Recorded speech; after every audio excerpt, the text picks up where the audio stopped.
మోసం చేయకుండా మనం ఉండాలండి, కానీ మోసగింపబడకుండా కూడా జాగ్రత్త పడాలి. నేను ఎవరిని మోసం చేయలేదు, కానీ నన్నే అందరూ మోసం చేసి అది నీ దోషమే, సవరించుకోవాలి. దాని ద్వారా సానుభూతి సంపాదిద్దామని చూడద్దు.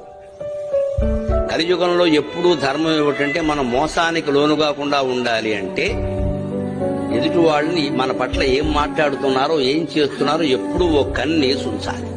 ఎవరిని పూర్తిగా నమ్మొద్దు. నమ్మాను అని చెప్పేవాడిని కూడా సగమే నమ్మాలి. ఎవరి యందు ఎలా ఉండాలో అలా ఉండాలి తప్ప అందరికీ ఒకటే సూత్రం కలియుగంలో పనికిరాదు. ఎందుకంటే మానవులందరూ అలా ఉండరు. ఏ యుగంలోనూ ఉండరు, ఇందులో మరీ ఎక్కువ. పైగా ఈ యుగంలో పగలు ఎలా ఉంటారో రాత్రి ఎలా ఉంటారో తెలియదు. ఎవరిని మంచివాడు అనడానికి లేదు, అలాగని చెడ్డవాడు అనడానికి లేదు.